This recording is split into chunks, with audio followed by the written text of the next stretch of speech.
IPL final Eden থেকে চলে গেছে গুজরাটের আহমেদাবাদে। সরব হয়েছে বাংলার ক্রিকেট প্রেমীরা, সরব হয়েছেন রাজ্যের ক্রীড়ামন্ত্রী অরূপ বিশ্বাস। প্রশ্ন উঠেছে বাংলাকে বারবার বঞ্চনা করা হবে কেন? যখন রাজ্য জুড়ে প্রতিবাদের ঝড় উঠেছে, ইডেনে আমরা দেখেছি প্রতিবাদ হয়েছে, তখন অদ্ভুতভাবে নিশ্চুপ সিএবির কর্তারা, তারা এ বিষয়ে কোনো মন্তব্যই করছেন না। কিন্তু কেন করছেন না? সিএবি হঠাৎ করে চুপ কেন? আমরা জানি সিএবি কর্তারা যতক্ষণ না অফিসিয়ালি ডিক্লেয়ার হচ্ছে ততক্ষণ তারা বলে আসছিলেন যে আমরা আমাদের দাবি জানাচ্ছি, আমরা আবহাওয়া রিপোর্ট দিয়েছি, আমরা স্পষ্ট করে দিয়েছি আবহাওয়ার কারণ বোর্ড কর্তা যেটা আপনারা বলছেন সেটা মিলছে না। তার কারণ আবহাওয়া দপ্তর থেকে স্পষ্ট জানানো হয়েছে আবহাওয়ার যে রিপোর্ট বেরোয় সেটা 7 দিনের জন্য বেরোয়, অর্থাৎ 3রা জুন যে আইপিএল ফাইনাল নতুন শিডিউল অনুযায়ী তার 7 দিন আগে যে রিপোর্ট বেরোবে তখনই বোঝা যাবে ওয়েদার রিপোর্টে 1 থেকে 4 তারিখ সেই উইকে বৃষ্টি আছে কিনা। দিন 10-15 আগে থেকে কোনোভাবেই বোঝা সম্ভব নয়। এই নিয়ে বিভিন্ন মহলে চিঠিও দেন সিএবি কর্তারা। সিএবির তরফ থেকে আবহাওয়া দপ্তরের একটি রিপোর্ট সেটাও পাঠানো হয় বোর্ডকে। আইপিএলের যে গভর্নিং কমিটির মিটিং সেখানেও বারংবার প্রশ্ন তোলা হয় যে বাংলাকে ভাবার কথা, বাংলাকে ম্যাচটা দেওয়ার কথা, কিন্তু আলটিমেট বিসিসিআই কর্তারা, আইপিএল গভর্নিং কমিটির মেম্বাররা কোনোভাবেই ম্যাচ ইডেনে দেননি। কেন দেননি? অফিসিয়ালি প্রেস বিবৃতিতে লেখা রয়েছে ওয়েদারের কন্ডিশন তারা মাথায় রেখেছেন, অর্থাৎ যে যুক্তিটা শোনা যাচ্ছিল আবহাওয়ার কারণে ম্যাচের দিন বৃষ্টি হতে পারে, সেই কারণে ম্যাচটা দেওয়া হয়নি। এবং যেটা শোনা যাচ্ছে বোর্ড সূত্রে বিসিসিআই কর্তাদের কাছে পরিষ্কার, যারা টিভি টেলিকাস্ট করেন তারা বলেছিলেন মধ্যিখানে এই যে আইপিএল গ্যাপে তাদের হিউজ আর্থিক ক্ষতি হয়েছে, তাই তারা সেকেন্ড হাফের আইপিএলের কোনো ম্যাচ বৃষ্টিতে ভেস্তে যাক চাননি। যেহেতু সাধারণত পূর্ব ভারতের বর্ষাটা জুন মাসে চলে আসে, বাংলায় 8ই জুন ঢোকে, তো এই কারণগুলো মাথায় রেখে সেই সময় যেহেতু বৃষ্টির একটা সম্ভাবনা আছে সেই কারণে তারা কোনো রকম সমস্যা হতে পারে সেটা না চেয়েই ম্যাচ তারা অন্য জায়গায় চেয়েছেন। এবং তারা বোর্ডকে বলেছিলেন এমন জায়গায় ম্যাচ নিয়ে যান যেখানে বৃষ্টির সম্ভাবনা একেবারে নেই। এটা বিসিসিআইয়ের তরফ থেকে শোনা যাচ্ছে। এই যুক্তি যখন আসছে তখনই দেখা যাচ্ছে আহমেদাবাদে 2টি ম্যাচ এবং চণ্ডীগড়ে মল্লানপুর নতুন স্টেডিয়াম 2021 সালে তৈরি হওয়া স্টেডিয়াম, পাঞ্জাবের হোম গ্রাউন্ড, এবছর পাঞ্জাব তাদের হোম ম্যাচ খেলেছে, সেখানে নিয়ে যাওয়া হয়েছে বাকি 2টি প্লে অফের ম্যাচ। হায়দ্রাবাদ এবং কলকাতা প্রি শিডিউল অনুযায়ী ম্যাচ ছিল, সে 2টো ম্যাচ কোনো জায়গাতেই কোনো প্লে অফ হচ্ছে না। ইতিমধ্যেই আপনারা দেখেছেন নিউজ 18 বাংলায় রাজ্যের ক্রীড়ামন্ত্রী অরূপ বিশ্বাস সরব হয়েছেন, বাংলাকে বঞ্চনা করা হচ্ছে তিনি প্রতিবাদ জানিয়েছেন। তিনি স্পষ্ট করেছেন বাংলা ন্যায্য ম্যাচ নিয়ে চলে যাওয়া হয়েছে গুজরাটে। কেন নিয়ে যাওয়া হয়েছে বিসিসিআইয়ের কাছে প্রশ্ন তিনিও ছুড়ে দিয়েছেন। এবং কোথাও গিয়ে বাংলা রাজনীতির শিকার হচ্ছে, যেভাবে কেন্দ্রের বিভিন্ন খাতে টাকা পাওয়ার থেকে বঞ্চনা হচ্ছে, ক্রীড়াক্ষেত্রেও বাংলাকে বঞ্চনা করা হয়েছে বলে স্পষ্ট জানিয়ে দিয়েছেন অরূপ বিশ্বাস।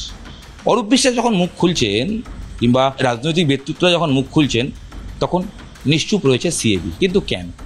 সৌরভ গঙ্গোপাধ্যায় তিনিও কোনো উত্তর দেননি, তার কাছেও আমরা পৌঁছে গেছিলাম, তিনিও বলেছেন এই বিষয়ে কোনো মন্তব্য করব না। সিএবি সভাপতি স্নেহাশিস গঙ্গোপাধ্যায় তিনিও কোনো মন্তব্য করতে চাননি।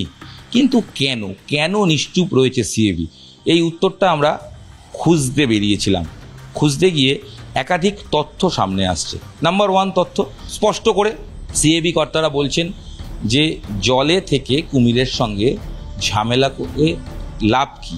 মানে আলটিমেট থাকতে তো হবে জলেই, আর জলের রাজা যদি কুমির হয় তার সঙ্গে ঝামেলায় যাবো কেন? অর্থাৎ বোর্ডের সঙ্গে সংঘাতে তারা জড়াতে চান না, এ বিষয়ে কোনো রকম বিবৃতি তারা দেবেন না। ম্যাচ চলে গেছে, যতক্ষণ অফিসিয়াল শিডিউল ঘোষণা হয়নি ততক্ষণ তারা চেষ্টা করেছিলেন, কিন্তু যেহেতু চলে গেছেন তারা হতাশ ঠিকই, কিন্তু ম্যাচ চলে যাওয়ার কারণে কোনোভাবেই তারা বিবৃতি দিয়ে বিষয়টাকে আরও জলঘোলা করতে চান না। কারণ আগামী দিনে বোর্ডকে মাথায় রেখেই সিএবিকে চলতে হবে। বোর্ড অবশ্যই তার মেন অথরাইজ বডি বিসিসিআই, তার আন্ডারে থেকে স্টেট গভর্নমেন্ট তার বিরুদ্ধ আচরণ করবেন, এটা হয় না কার্যত। সেই কারণে তারা নিশ্চুপ রয়েছেন এবং পাশাপাশি আগামী দিনে একাধিক ম্যাচ রয়েছে। কোনোভাবে বোর্ডের বিরুদ্ধে কথা বলতে গিয়ে ভবিষ্যতে কোনো সমস্যা হতে পারে এই কথা ভেবে তারা কোনো রকম মুখ খুলতে নারাজ। এটা নাম্বার 1। নাম্বার 2 পয়েন্ট, আরও ইম্পর্টেন্ট পয়েন্ট উঠে আসছে। বিসিসিআই তরফ থেকে সিএবিকে নাকি বলা হয়েছে যে ম্যাচ আপনাদের কাছ থেকে চলে গেছে সেই ম্যাচ তোমরা পাবে, তবে আইপিএলে তো সম্ভব না আর পাওয়া, তোমরা পাবে T20 বিশ্বকাপে। 2026 T20 বিশ্বকাপ রয়েছে। ঘরের মাঠে ভারত আয়োজক হিসেবে সেই টুর্নামেন্ট হোস্ট করবে। সেই টুর্নামেন্টের সেমিফাইনাল ইডেনে হবে।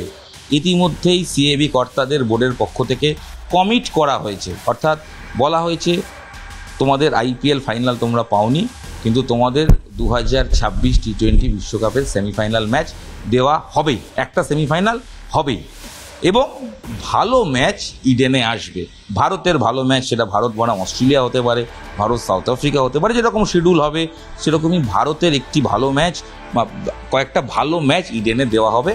এবং অবশ্যই আগামী রোটেশনে যেভাবে ম্যাচগুলো দেওয়া হয়, ভারতের ভালো ম্যাচ আগামী দিনে আসবে, এরকম প্রত্যাশা অবশ্যই দেওয়া হয়েছে বলে সূত্রের খবর বোর্ডের পক্ষ থেকে সিএবির কাছে। এবং সেটা পাওয়ার পরই, আশ্বস্ত হওয়ার পরই সিএবি কর্তারা তারা আর ঘটনাটাকে নিয়ে জলঘোলা করতে নারাজ, প্রকাশ্যে বিবৃতি দিতে নারাজ। তবে সিএবিতে ঘনিষ্ঠ মহলে কয়েকজন কর্তা এটাও বলছেন যে আইপিএল গভর্নিং কমিটিতে বাংলা থেকে প্রতিনিধি রয়েছেন অভিষেক ডালমিয়া, প্রাক্তন সিএবি সভাপতি। তিনি কতটা চেষ্টা করেছিলেন, তিনি কতটা সোচ্চার হতে পেরেছিলেন, এই প্রশ্ন ঘনিষ্ঠ মহলে কিছু কর্তা কিন্তু তুলছেন। তাদের বক্তব্য কিছু ঘনিষ্ঠ মহলে তারা তুলছেন এবং ঘনিষ্ঠ মহলে তারা বলছেন যে তিনি কতটা চেষ্টা করেছেন, হয়তো নিয়ে আসতে তিনি পারতেন, আর একটু সরব হলে হতো, এরকম বার্তা বিভিন্ন মহলে ছড়িয়ে পড়েছে। তবে সূত্রের খবর, অভিষেক ডালমিয়া ঘনিষ্ঠ মহল সূত্রের খবর, যে সেখান থেকেও বোর্ডের মিটিংয়ে অভিষেক ডালমিয়া তিনিও সোচ্চার হয়েছিলেন, তিনিও চেষ্টা করেছিলেন। একাধিকবার বৈঠকে তিনি বলেন যে বাংলার কথা ভাবা হোক, অন্তত ফাইনাল না হলেও প্লে অফ দেওয়া হোক, এই বিবৃতি তিনি মিটিংয়েও রাখেন। এবং মিটিংয়ের যে মিনিটস লেখা হয়, মিটিংয়ের যে আলোচনা হয়, তাতেও নাকি সেখানে নথিভুক্ত করা আছে যে অভিষেক ডালমিয়া তিনি বারবার সোচ্চার হয়ে ম্যাচটা আনার জন্য বলেছিলেন, কিন্তু শেষ পর্যন্ত বোর্ড কর্তারা ওই আবহাওয়ার কারণে দেয়নি।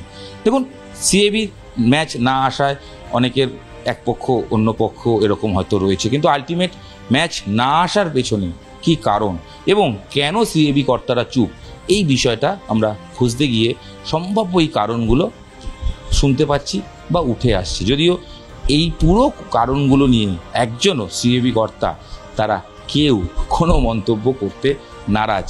তাতে শাসক বিরোধী কোনো শিবিরের কোনো কর্তাই কোনো মন্তব্য করবেন না। তাদের স্পষ্ট বক্তব্য যে এই বিষয়টা ক্লোজড, আমরা ভবিষ্যতে যদি কথা বলি নিশ্চয়ই জানাবো।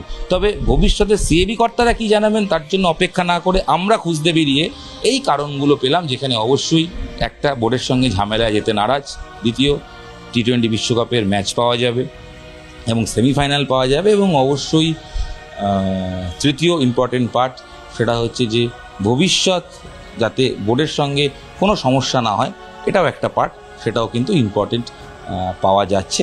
এবং সেই কারণে বোর্ড সিএবি কর্তারা চুপ রয়েছেন। তবে রাজ্যের ক্রীড়ামন্ত্রী তিনি সোচ্চার হয়েছেন, তিনি স্পষ্ট বলেছেন বঞ্চনার শিকার হয়েছে বাংলা।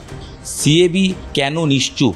আইপিএল ফাইনাল চলে গেল বাংলা থেকে, তারপরেও সিএবি কর্তারা কেন কোনো কথা বলছেন না, কেন সোচ্চার হচ্ছেন না? সোশ্যাল মিডিয়ায় প্রশ্ন উঠছে, অনেকেই প্রশ্ন করছেন কেন বলছেন। এই কেনর উত্তর খুঁজতে গিয়ে আমরা এই যে কারণগুলো বললাম পুরো ভিডিওটায়, সেই কারণগুলোই উঠে আসলো। তবে সিএবি কর্তারা তারা সব পক্ষ, তাতে সৌরভ গঙ্গোপাধ্যায়, স্নেহাশিস গঙ্গোপাধ্যায়, অভিষেক ডালমিয়া সহ যারা বোর্ডের সঙ্গে লিয়াজও করছিলেন, যারা যোগাযোগ করছিলেন, তারা সবাই চেষ্টা করেছিলেন, তারা তাদের সবটুকু দিয়ে চেষ্টা করেছিলেন ফাইনাল নিয়ে আসার, কিন্তু কোনো পক্ষের পক্ষেই সম্ভব হয়নি ফাইনাল নিয়ে আসার, ফাইনাল নিয়ে এসে আলটিমেট ফাইনালটা ইডেনে করানোর। কারণ বোর্ড কর্তাদের যুক্তি ছিল, যেটা অফিসিয়াল যুক্তি, যে ব্রডকাস্ট চাইনি, যারা টিভি টেলিকাস্ট করেন তারা চাননি এমন কোনো ভেন্যুতে ফাইনাল করতে যেখানে বৃষ্টির সম্ভাবনা থেকে থাকে। তো সেই কারণে ম্যাচ হয়নি ইডেনে, কারণ বোর্ড কর্তাদের কাছে খবর সেটা অবশ্যই বৃষ্টির পূর্বাভাস রয়েছে জুন মাসের 1 থেকে 4 তারিখের মধ্যে।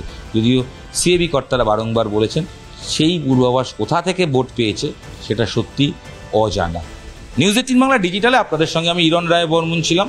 আপাতত এই ভিডিও এখানেই শেষ করছি, দেখা হচ্ছে অন্য ভিডিও। সঙ্গে থাকুন, দেখতে থাকুন নিউজ 18 বাংলা ডিজিটাল। ধন্যবাদ।